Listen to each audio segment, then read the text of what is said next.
I am pronouncing you guilty of treason sapagkat Ayun. tinraidor mo ang ating bansa. Pinagtaksilan mo ang iyong bansa. Naduwag ka sa paglalagay sa wastong kaayusan ng ating saligang batas. Isinurrender mo ang national territory. Alam mo ba kung gaano kalaki yung 242,000 square miles, Jen? Eh, para mas malaki pa po sa Pilipinas ata. Mas malaki kasi ang area po, ang land area po ng ating bansa ay 300,000 square kilometers.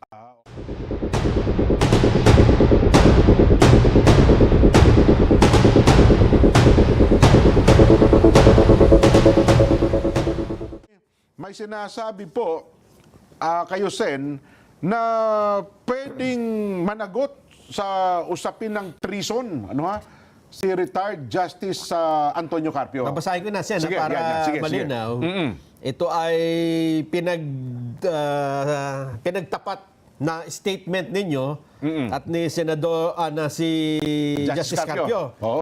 Itong nabanggit nyo nung Friday, lumaki nga sa palagay niya ang exclusive economic zone. Ipinamigay niya yung 242,000 square nautical miles territorial sea. Yung ibig sabihin pa ng ating territory. Yung maritime rights, limited lang yun. Economic rights lang yun. I charge him treason for this. Yan. Kailangan malaman mo na, Justice Carpio, kung nakikinig ka. Yan. Oo. Sagot naman ni Justice Carpio, every first-year law student knows that treason cannot be committed during peacetime. So, laging ganyan ang mga banat na galing gano'n. Laging may pamaliliit sa kapwa. The crime of treason can be committed only if the Philippines is at war. That is clear in Article 114 of Revised Penal Code. Yan. Yan, Sen. Alam mo, sana maano natin sa Ina-upload lang, Sen. in-upload na ni Direk para Direk, mas malinaw kasi. Yes po. Doon lang sa pagsagot niya, Jen, nakikita mo na yung mga pangmamaliit sa kapwa. Opo, laging ganun, Sen. Opo. So, ikukumpara tayo sa First-year law student. first law student. Ano. Total, sa kanya naman ang gagaling. Akala ko kasi, malawak ang pangunawa ng taong ito eh. Kaya ganun lang ang sinabi ko eh. Actually, ang gusto ko sabihin, I pronounce you guilty of treason already. Hindi na kita kailangang i-demanda pa. Okay? Alam niya na ang ibig ko sabihin, yung connotation noon. Ano? Bakit ka mo? Ang sabi ko nga, alam mo, maski na grade 1 naman na pupil, Jen, Opo. naiintindihan niya na hindi mo pwedeng ipamigay ang saganang sayo. Lalong-lalo na kung pinag-uusapan natin ay teritoryo. Ang territorial sea kasi, Jen, sabi ko nga, ito'y parte ng sovereignty ng isang bansa. Tama Hindi po. lamang yung land feature.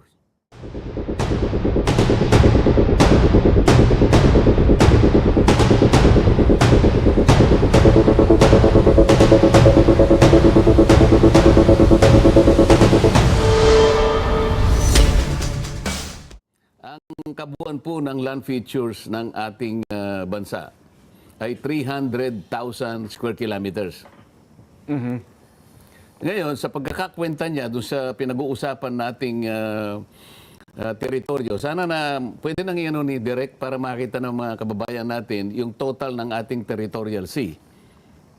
Na ito'y kinuwenta. Ayan.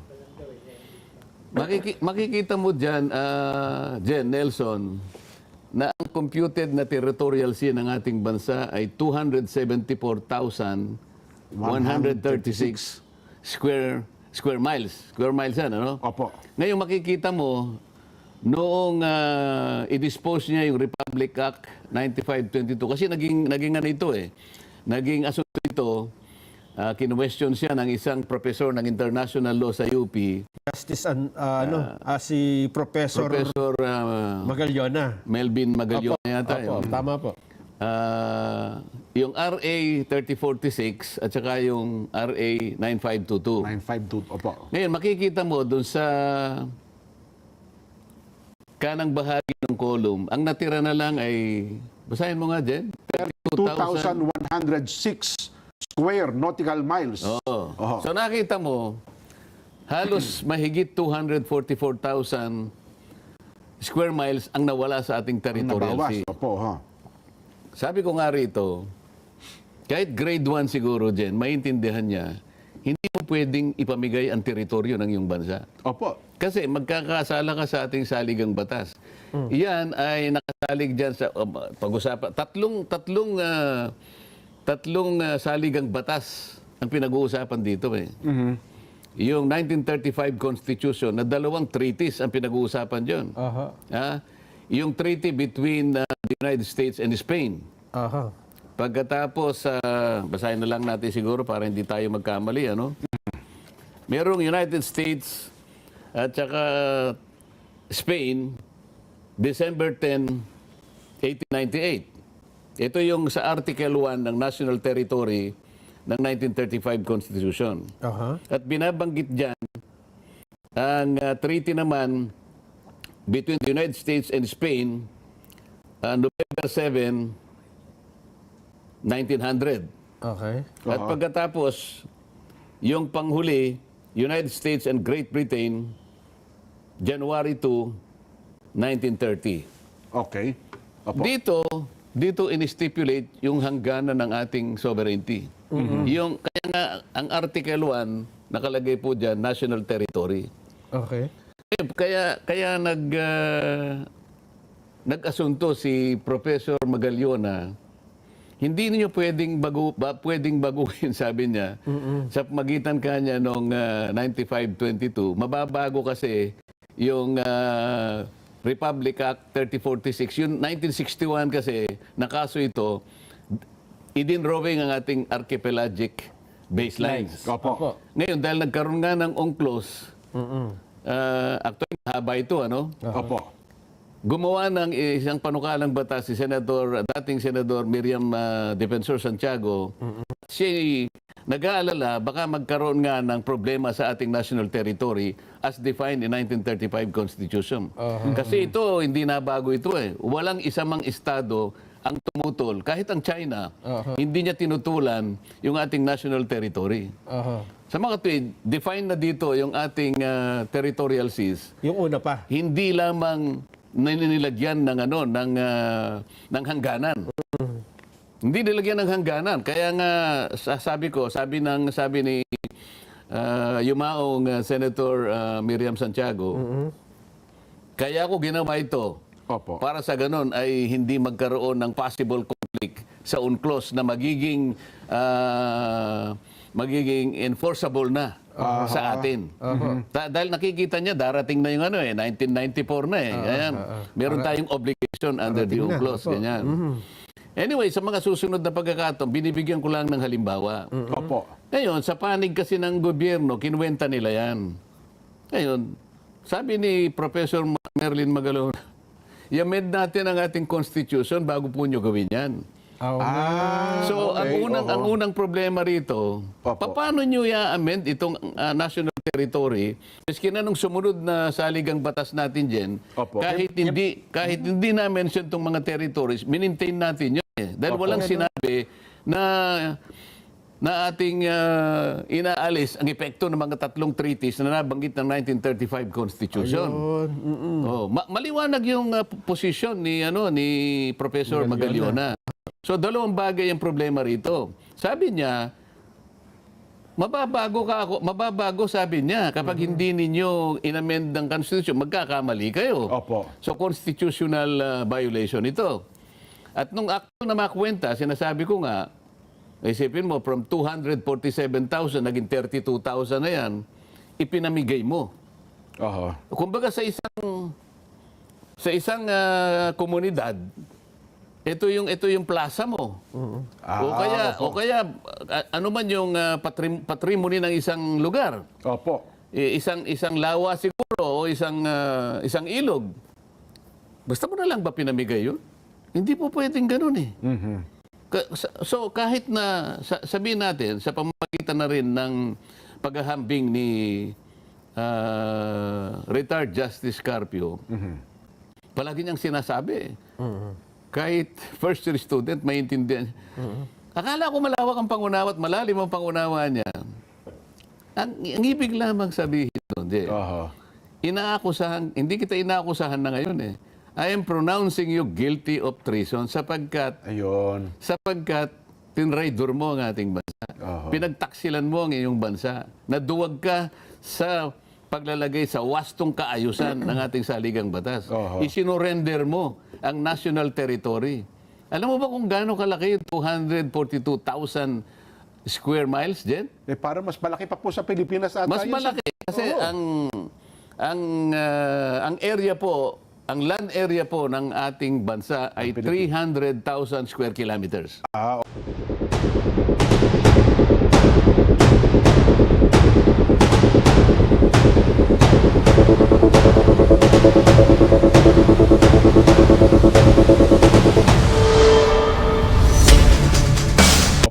Okay? Ito square miles ito eh. 247,000 Square miles. Ang nawala 242,000 square miles. Square miles, opo. Ay miles ito eh, mas malaki ito kaysa sa kilometer eh. Opo. So palagay mo parang 1.2, i-multiply mo yata ng 1.2, hindi ko nakabisado, either 1.2 or 1.6. Lalaki yan eh. Siguro sa kwenta baka umabot ng 400,000 square kilometers. Kung sa kilometers, opo. Ibig sabihin, mas malaki yung territorial sea na ginibap mo kesa sa land area ng bansa mo. Paano mo gagawin yan? Ito, alam mo, ito ay isang malaking problema. Dapat, ewan ko paano nyo gagawin, ano? Kasi ako, hindi ko na siya sinacharge eh. I am already proclaiming him guilty of treason. At siguro ang parusa niya, Nelson, magpaliwanag siya sa bawat isang Pilipino, paano niya nagawa yon. Sasabihin niya, kasi sa mga ibang sinasabi niya, hindi naman ako lang kasi tingnan mo, tingnan mo, ang katwiran niya, collegial naman ito eh. Collegial ito. Supreme Court ang yung decision yan. Bakit ako lang ang kakasuhan nyo halimbawa? O sasabihin nyo ako lang guilty. ang nagtaksil. Nabigay nito. Ano yung guilty sa Tagalog? May sala. May sala. Bakit ako lang ang ipoproclaim yung may sala? Ito, unanimous decision ito. Nakakalimutan. Ibig mo ba sabihin, nawawalan ka ng kasalanan dahil nagdamay ka lang ng iba?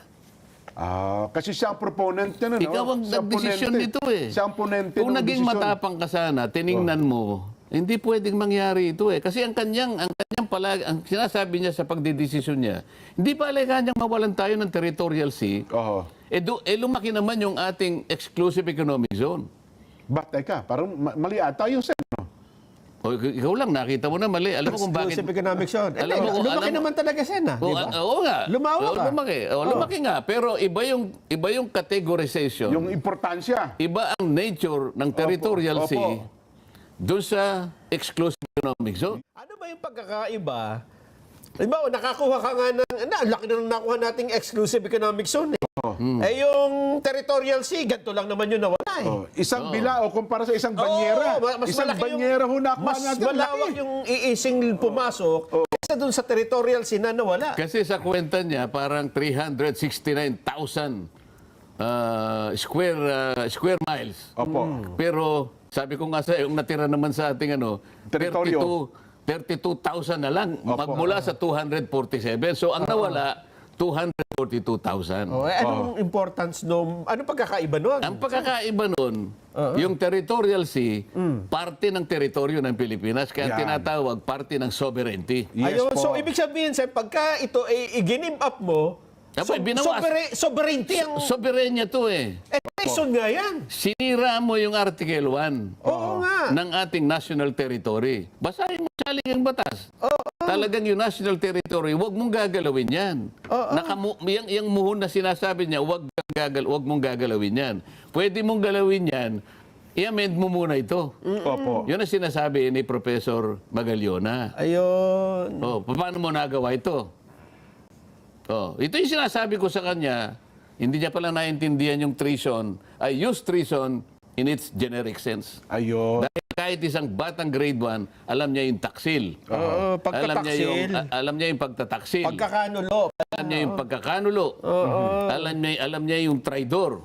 Sa kanyang kung pag-uusapan ay yung ganang pag-aari ng kanyang sariling bansa. Kasi soberenya yan eh. Soberenya niya yun, hindi mo gagalawin yun. Parang kalayaan at teritoryo. Tapos kung ano na naman, ibapaling niya na naman sa ganito na, ay, naku ba? Kahit Sabi na daw ba- first year law school law student alam, Pero marunong siya sa pagbabaling ng ganito eh. Yung pag ko doon, nakala ko kasi naintindihan niya kagad. kala niya Akala ko naman kasi Abot abot niya yung- ng kanyang kaalaman Oho. dahil retired justice siya ng Korte Suprema.